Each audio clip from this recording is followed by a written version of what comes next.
Thank you very much, Mr. President, distinguished members of the Senate. Good afternoon.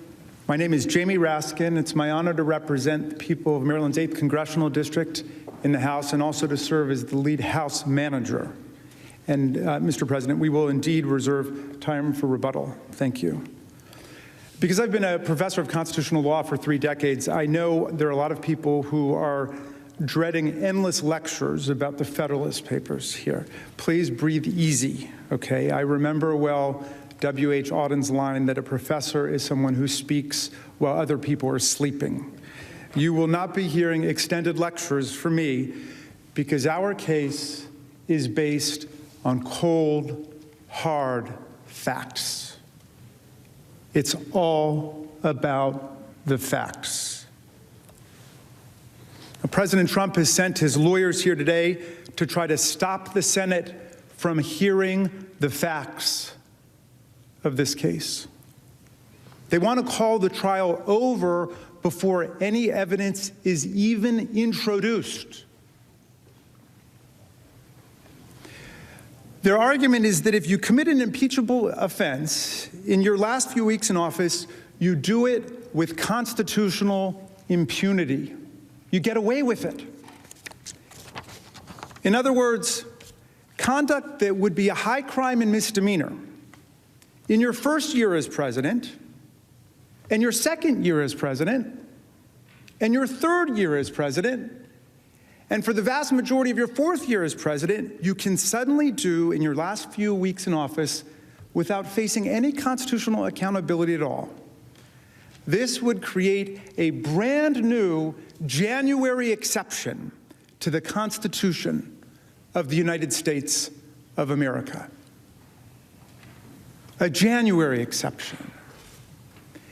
And everyone can see immediately why this is so dangerous.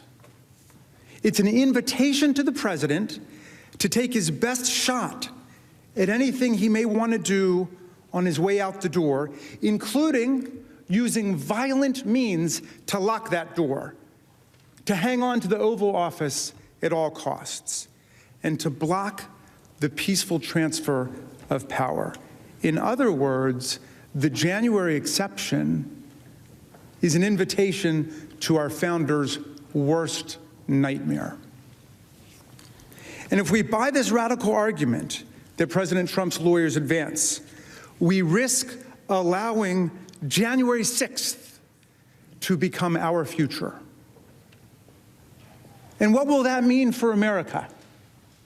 Think about it. What will the January exception mean to future generations if you grant it? And if the president's arguments for a January exception are upheld, then even if everyone agrees that he's culpable for these events, even if the evidence proves, as we think it definitively does, that the president incited a violent insurrection on the day Congress met to finalize the presidential election, he would have you believe there is absolutely nothing the Senate can do about it. No trial, no facts. He wants you to decide that the Senate is powerless at that point. That can't be right. The transition of power is always the most dangerous moment for democracies. Every historian will tell you that. We just saw it in the most astonishing way. We lived through it. And you know what? The framers of our Constitution knew it. That's why they created a Constitution with an oath written into it that binds the president from his very first day in office until his very last day in office and every day in between. Under that Constitution and under that oath, the President of the United States is forbidden to commit high crimes and misdemeanors against the people at any point that he's in office. Indeed, that's one specific reason the impeachment, conviction, and disqualification powers exist, to protect us against presidents who try to overrun the power of the people in their elections and replace the rule of law with the rule of mobs. These powers must apply even if the president commits his offenses in his final weeks in office. In fact, that's precisely when we need them the most, because that's when elections get attacked. Everything that we know about the language of the Constitution, the framers' original understanding and intent, prior Senate practice, and common sense confirms this rule. Let's start with the text of the Constitution, which in Article 1, Section 2 gives the House the sole power of impeachment when the president commits high crimes and misdemeanors. We exercised that power on January 13th. The president, it is undisputed, committed his offense while he was president. And it is undisputed that we impeached him while he was president. There can be no doubt that this is a valid and legitimate impeachment. And there can be no doubt that the Senate has the power to try this impeachment. We know this because Article 1, Section 3 gives the Senate the sole power to try all impeachments. The Senate has the power, the sole power, to try all impeachments. All means all, and there are no exceptions to the rule. Because the Senate has jurisdiction to try all impeachments, it most certainly has jurisdiction to try this one. It's really that simple. The vast majority of constitutional scholars who've studied the question and weighed in on the proposition being advanced by the president, this January exception, heretofore unknown, agree with us.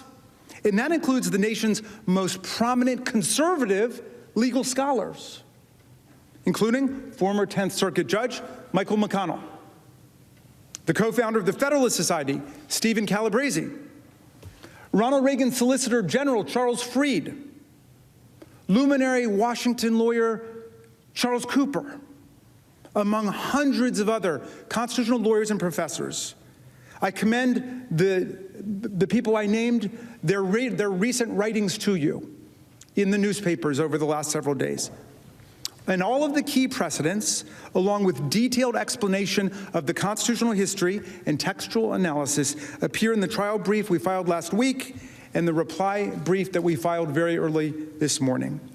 I'll spare you a replay, but I want to highlight a few key points from constitutional history that strike me as compelling in foreclosing President Trump's argument that there's a secret January exception hidden away in the Constitution. The first point comes from English history, which matters because, as Hamilton wrote, England provided the model from which the idea of this institution has been borrowed. And it would have been immediately obvious to anyone familiar with that history that former officials could be held accountable for their abuses while in office. Every single impeachment of a government official that occurred during the framers' lifetime concerned a former official. A former official. Indeed, the most famous of these impeachments occurred while the framers gathered in Philadelphia to write the Constitution. It was the impeachment of Warren Hastings, the former Governor General of the British colony of Bengal, and a corrupt guy. The framers knew all about it, and they strongly supported the impeachment. In fact, the Hastings case was invoked by name at the convention. It was the only specific impeachment case that they discussed at the convention. It played a key role in their adoption of the high crimes and misdemeanors standard. And even though everyone there surely knew that Hastings had left office 2 years before his impeachment trial began, not a single framer, not one, raised a concern when Virginian George Mason held up the Hastings impeachment as a model for us in the writing of our Constitution. The early state constitutions supported the idea too. Every single state constitution in the 1780s either specifically said that former officials could be impeached or were entirely consistent with the idea. In contrast, not a single state constitution prohibited trials of former officials. As a result, there was an overwhelming presumption in favor of allowing legislatures to hold former officials accountable in this way. Any departure from that norm would have been a big deal, and yet there's no sign anywhere that that ever happened. Some states, including Delaware, even confined impeachment only to officials who had already left office. This confirms that removal was never seen as the exclusive purpose of impeachment in America. The goal was always about accountability, protecting society, and deterring official corruption. Delaware matters for another reason. Writing about impeachment in the Federalist Papers, Hamilton explained that the President of America would stand upon no better ground than a governor of New York and upon worse ground than the governors of Maryland and Delaware. He thus emphasized that the president is even more accountable than officials in Delaware, where, as I noted, the Constitution clearly allowed impeachment of former officials. And nobody involved in the convention ever said that the framers meant to reject this widely accepted, deeply rooted understanding of the word impeachment when they wrote it into our Constitution. The convention debates instead confirm this interpretation. There, while discussing impeachment, the framers repeatedly returned to the threat of presidential corruption aimed directly at elections, the heart of self-government. Almost perfectly anticipating President Trump, William Davey of North Carolina explained impeachment was for a president who spared, quote, no effort or means whatever to get himself reelected. Hamilton in Federalist 1 said the greatest danger to republics and the liberties of the people comes from political opportunists who begin as demagogues and end as tyrants, and the people who are encouraged to follow them. President Trump may not know a lot about the framers, but they certainly knew a lot about him.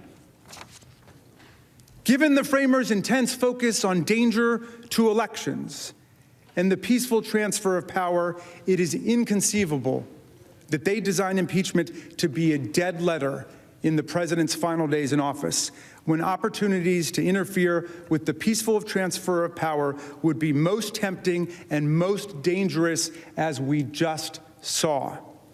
Thus, as a matter of history and original understanding, there is no merit to President Trump's claim that he can incite an insurrection and then insist weeks later that the Senate lacks the power to even hear evidence at a trial, to even hold a trial. The true rule was stated by former President John Quincy Adams when he categorically declared, I hold myself, so long as I have the breath of life in my body, amenable to impeachment by the House for everything I did during the time I held any public office. When he comes up in a minute, my colleague, Mr. Neguse of Colorado, will further pursue the relevant Senate precedents and explain why this body's practice has been supported by the text of the Constitution. And Mr. Cicilline of Rhode Island will then respond to the fallacies presented by the President's counsel. And after these gentlemen speak, I will return to discuss the importance, the fundamental importance of the Senate rejecting President Trump's argument for the preservation of democratic self-government and the rule of law in the United States of America. Hi, everyone. George Stephanopoulos here. Thanks for checking out the ABC News YouTube channel. If you'd like to get more videos, show highlights, and watch live event coverage, click on the right over here to subscribe to our channel. And don't forget to download the ABC News app for breaking news alerts. Thanks for watching.